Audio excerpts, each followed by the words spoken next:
O julgamento no Supremo acaba atraindo a atenção de todos e o ministro Luiz Fux, quem eu particularmente admiro como magistrado, hoje destacou em seu voto, ainda em andamento, aquilo que, a meu ver, é o pecado original de todo esse processo, a questão da competência do Supremo Tribunal Federal. Eu tenho dito, e com respeito ao Supremo Tribunal Federal, que foi um grande erro ele se atribuir essa competência para julgar esse processo, e igualmente dos manifestantes do 8 de janeiro. E a razão é muito simples. No caso em questão, o Bolsonaro é ex-presidente, ele não é mais presidente. Então, aquilo que atrai o foro por prerrogativa de função foi afastado. E vamos deixar claro que o Supremo Tribunal Federal tinha uma jurisprudência consubstanciada na súmula 394, tá? A súmula 394, ela estendia o foro por prerrogativa de função para além do exercício do cargo. Dizia ela: cometido o crime durante o exercício funcional, prevalece a competência especial por prerrogativa de função, ainda que o inquérito ou ação penal sejam iniciados após a cessação daquele exercício. Ocorre que a súmula 394, ela foi revogada numa questão de ordem na ação penal 315, na época ainda do ministro Moreira Alves. Isso foi em 1999, o acórdão publicado em 2001. Desde então, vejam, nós estamos falando de 1999, o Supremo entendia que a competência por prerrogativa de foro, prerrogativa de função, não mais se estendia àqueles que haviam encerrado o mandato, haviam deixado o cargo, que atraía a competência especial por prerrogativa de função. E o Supremo, no entanto, no início desse ano, em março de 2005, num caso não relacionado, é verdade, a esse caso do Bolsonaro ou dos manifestantes do 8 de janeiro, entendeu por alterar esse entendimento. Mudou uma jurisprudência consolidada de mais de 20 anos. E no momento que ficou aparecendo uma alteração de ocasião. Ou seja, não temos competência para julgar e processar o ex-presidente Jair Bolsonaro, por conta da nossa jurisprudência que vem desde 1999, mas vamos alterá-la agora, e isso possibilitou que fosse defendido agora nessa ação penal, em curso do Supremo, que eles tivessem essa competência. Não muda o fato, a posição do Alexandre Ramagem, deputado federal, no polo passivo da ação penal. Por quê? Porque, embora ele seja hoje deputado federal, os fatos que lhe são imputados, as ações que lhe são imputadas, são anteriores ao exercício do mandato. Então, em qualquer perspectiva, não existe aqui uma competência originária do Supremo Tribunal Federal, seja para a investigação ou seja para o julgamento da ação penal.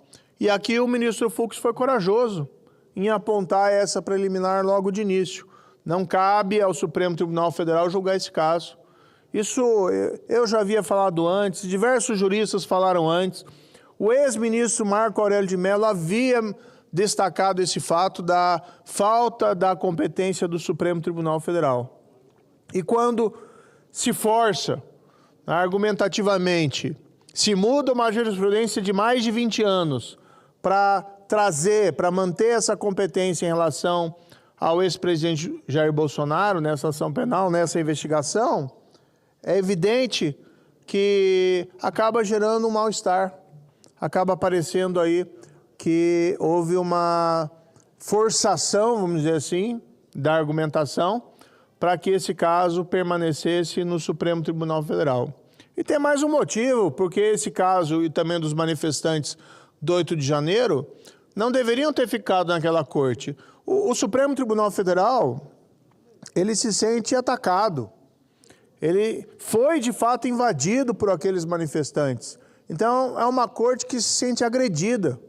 E uma corte que se sente agredida não é o melhor fórum para ter a serenidade necessária para julgar aqueles manifestantes, ou mesmo agora o caso do ex-presidente Bolsonaro e dos generais. É natural que, tendo sido a corte atacada, ela reaja, né?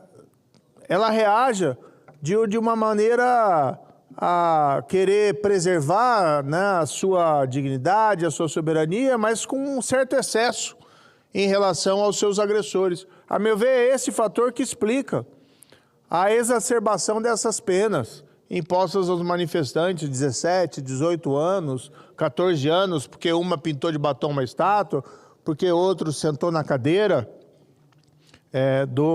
de um dos ministros. E eu não estou querendo dizer que esses atos foram corretos, não, foram reprováveis. Eles erraram e devem pagar pelos seus erros, mas não nessa desproporção absoluta que nós estamos vendo.